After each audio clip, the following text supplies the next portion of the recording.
Hello दोस्तों, the art talk में आपका वेलकम है। दोस्तों, पिछले कुछ दिनों में आपने नोटिस किया होगा कि सरकार लगातार फ्यूल बचाने की बात कर रही है। एक्सपर्ट्स ऑयल प्राइसेस को लेकर वार्निंग दे रहे हैं और पूरी दुनिया की नज़र एक छोटे से समुद्री रास्ते पर टिकी हुई है, जी हाँ, स्ट्रेट ऑफ हॉर्मुज़ के ऊपर। यह सिर्फ एक समुद्री रास्ता नहीं है, यह दुनिया की एनर्जी लाइफलाइन है। दुनिया का लगभग 20% ऑयल इसी रूट से गुजरता है और अब यही रूट धीरे धीरे कमर्शियल शिपिंग के लिए अनसेफ बनता जा रहा है। सवाल यह है कि अगर स्ट्रेट ऑफ हॉर्मुज़ लंबे समय तक अनस्टेबल रहा तो क्या इंडिया फ्यूल शॉक फेस कर सकता है? क्या पेट्रोल डीजल प्राइसेस तेजी से ऊपर बढ़ सकते हैं? क्या ग्लोबल इकोनॉमी एक नए एनर्जी क्राइसिस की तरफ बढ़ रही है? और सबसे बड़ा सवाल, क्या अमेरिका और ईरान अब फुल स्केल कन्फ्रंटेशन की तरफ बढ़ रहे हैं? दोस्तों, आज की यह वीडियो सिर्फ मिडिल ईस्ट पॉलिटिक्स के बारे में नहीं है। यह वीडियो आपके डेली लाइफ, इंडिया की energy security, global oil market और उस क्राइसिस के बारे में है जो 2026 का सबसे डेंजरस इकोनॉमिक शॉक बन सकता है। क्योंकि अभी पर्शियन गल्फ में जो हो रहा है उसका असर सिर्फ ईरान और अमेरिका तक सीमित नहीं रहने वाला। अगर यह क्राइसिस बढ़ा तो उसका इम्पैक्ट दिल्ली से लेकर मुंबई तक महसूस किया जा सकता है।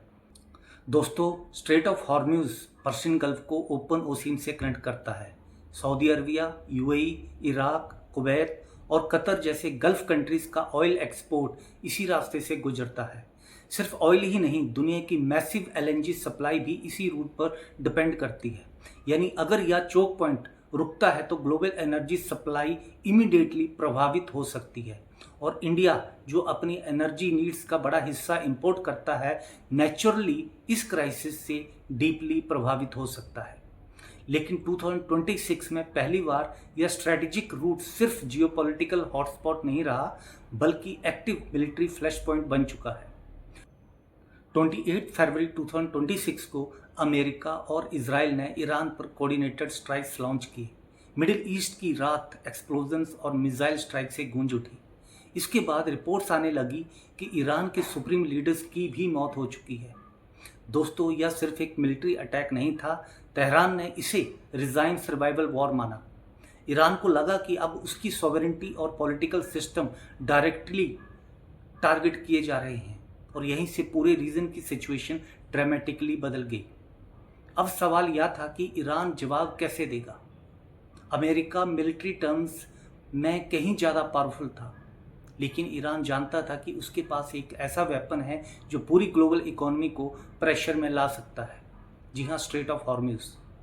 ईरानियन रेवोल्यूशनरी गार्ड कोर यानी आईआरजीसी ने मर्चेंट वेसल्स को वार्निंग देना शुरू किया।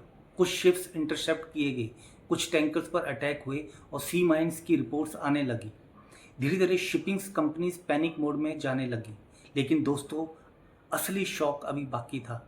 वॉर जोन में शिपिंग तभी पॉसिबल होती है जब इंश्योरेंस कंपनीज रिस्क कवर करें। लेकिन जैसे जैसे गल्फ रीजन में अटैक और मिलिट्री टेंशन बढ़ी, वैसे वैसे इंश्योरेंस कंपनीज पीछे हटने लगी। वॉर रिस्क इंश्योरेंस कई रूट्स पर प्रैक्टिकली अनअवेलेबल हो गई और इसका मतलब था कि कमर्शियल शिपिंग फाइनेंशियली अनसेफ हो चुकी थी। कल्पना कीजिए, अगर अरब सागर और गल्फ रीजन में सैकड़ों मैसिव कार्गो शिप्स और ऑयल टैंकर खड़े हैं, क्रूज वेटिंग में हैं, लेकिन आगे बढ़ने का रिस्क इतना बड़ा है कि कंपनीज ट्रांजिट अप्रूव नहीं कर रही। रिपोर्ट्स के मुताबिक करीब 2000 शिप्स प्रभावित हुई और हजारों सेलर्स गल्फ रीजन में फंस गए। कमर्शियल ट्रैफिक शार्पली गिर गई और यहीं से ग्लोबल मार्केट्स नर्वस होने लगे। दोस्तों, जब दुनिया की सबसे इंपॉर्टेंट ऑयल रूट अनस्टेबल होती है तो मार्केट्स तुरंत रिएक्ट करते हैं। ब्रेंट क्रूड प्राइसेस तेजी से ऊपर जाने लगे, शिपिंग कॉस्ट बढ़ने लगी, इंश्योरेंस प्रीमियम एक्सप्लोड करने लगे। एनालिस्ट वार्निंग देने लगे कि अगर यह क्राइसिस लंबा चला तो दुनिया 1970 जैसे एनर्जी शॉक सिचुएशन फेस कर सकती है। लेकिन इस बार प्रॉब्लम सिर्फ ऑयल तक लिमिटेड नहीं होगी, क्योंकि आज की ग्लोबल इकोनॉमी पूरी सप्लाई चेन कनेक्टिविटी पर डिपेंड करती है। इसी बीच ट्रंप एडमिनिस्ट्रेशन ने ईरान को पीस प्रपोजल भेजा। वॉशिंगटन उम्मीद कर रहा था कि तेहरान प्रेशर में कंप्रोमाइज करेगा, लेकिन ऐसा नहीं हुआ। ईरान ने प्रपोजल रिजेक्ट कर दिया। इसके बाद डोनाल्ड ट्रंप ने पब्लिक स्टेटमेंट में ईरान के जवाब को टोटली अनएक्सेप्टेबल बताया और दोस्तों यहीं से पूरी दुनिया को लगने लगा कि डिप्लोमेसी कोलैप्स हो सकती है। ईरानियन फॉरेन मिनिस्ट्री के स्पोक्स पर्सन ने कहा कि अमेरिका अभी भी वन साइडेड डिमांड्स कर रहा है। ईरान का कहना है कि वह सिर्फ अपने लेजिटिमेट राइट्स मांग रहा है। ईरान की मेजर डिमांड थी वॉर खत्म हो, यूएस नेवल ब्लॉकेड हटे, फ्रोजन ईरानियन असेट्स रिलीज हों और ईरानियन शिपिंग को सेफ पैसेज मिले।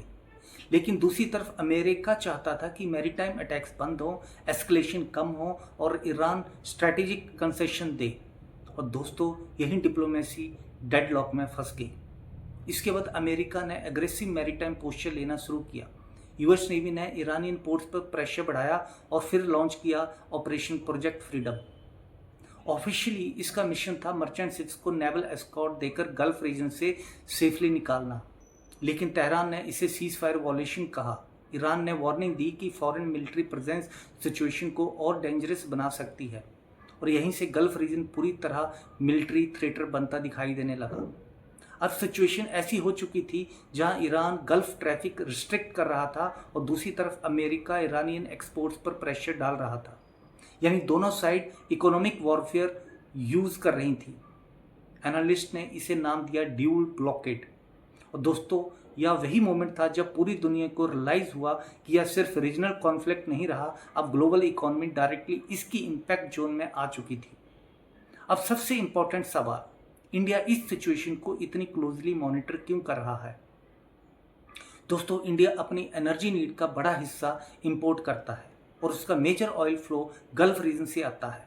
यानी अगर हॉर्म्यूज लंबे समय तक अनस्टेबल रहा तो इंडिया पर डायरेक्ट इकोनॉमिक प्रेशर आ सकता है। पेट्रोल डीजल प्राइसेस बढ़ सकती हैं, इन्फ्लेशन बढ़ सकता है, ट्रांसपोर्ट कॉस्ट बढ़ सकती है और सप्लाई चेन्स प्रभावित हो सकती है।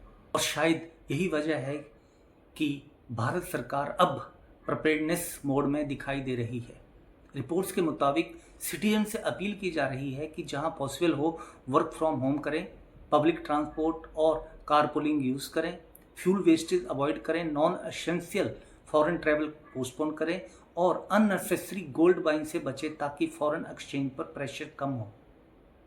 दोस्तों यह स्टेटमेंट पैनिक क्रिएट करने के लिए नहीं है, बल्कि यह संकेत है कि न्यू दिल्ली सिचुएशन को सीरियसली इवेल्युएट कर रही है। क्योंकि अगर यह कॉन्फ्लिक्ट लंबा चला तो India simultaneously high oil pressure, inflation pressure, currency volatility, supply disruption और फॉरेन एक्सचेंज स्ट्रेस फेस कर सकता है। और सबसे डेंजरस बात यह है कि यह कॉन्फ्लिक्ट आइसोलेटेड नहीं है। साउदर्न लेबनान में टेंशन जारी है, हिजबुल्ला और इजराइल के बीच अटैक्स कंटिन्यू हो रहे हैं, नेवल डिप्लॉयमेंट्स बढ़ रही हैं और पूरा गल्फ रीजन अनसर्टेनिटी में दिखाई दे रहा है। यानी एक स्मॉल एस्केलेशन भी वाइडर रीजनल वॉर ट्रिगर कर सकती है। इसी बीच ईरानियन फॉरेन मिनिस्टर इंडिया आने वाले हैं ब्रिक्स फॉरेन मिनिस्टर्स मीटिंग के लिए। इंडिया अब केयरफुल बैलेंसिंग रोल प्ले कर रहा है क्योंकि इंडिया के strong relation America, Israel, Iran और गल्फ कंट्रीज सभी के साथ हैं। इसलिए न्यू दिल्ली ओपनली किसी वन साइड में जाना अवॉइड करेगा। इंडिया का प्राइमरली फोकस रहेगा एनर्जी सिक्योरिटी, स्टेबिलिटी और सप्लाई कंटिन्यूटी। अब सबसे बड़ा सवाल यह है कि क्या स्ट्रेट ऑफ हॉर्मुज जल्दी सेफ होगा? एक्सपर्ट्स का कहना है कि सिर्फ नेवल एस्कॉर्ट्स या माइंस हटाने से कॉन्फिडेंस वापस नहीं आएगा। कमर्शियल शिपिंग तभी नॉर्मलाइज होगी जब इंश्योरेंस कंपनीज कॉन्फिडेंस रीगेन करे, सीज फायर स्टेबल हो, नेवल टेंशन कम हो और यूएस ईरान डिप्लोमेसी प्रोग्रेस करे। और इसमें शायद काफ़ी समय लग सकता है। दोस्तों 2026 का हॉर्मुज क्राइसिस सिर्फ एक रीजनल कॉन्फ्लिक्ट नहीं है, यह ग्लोबल इकोनॉमी की आर्टरीज पर प्रेशर है। अगर ये चोक पॉइंट लंबे समय तक अनस्टेबल रहा तो दुनिया रिसेशन, इन्फ्लेशन और एनर्जी शॉक की तरफ जा सकती है। और इंडिया जैसे देशों के लिए यह सिर्फ जियोपॉलिटिक्स नहीं बल्कि डायरेक्ट इकोनॉमिक स्टेबिलिटी का सवाल बन सकता है।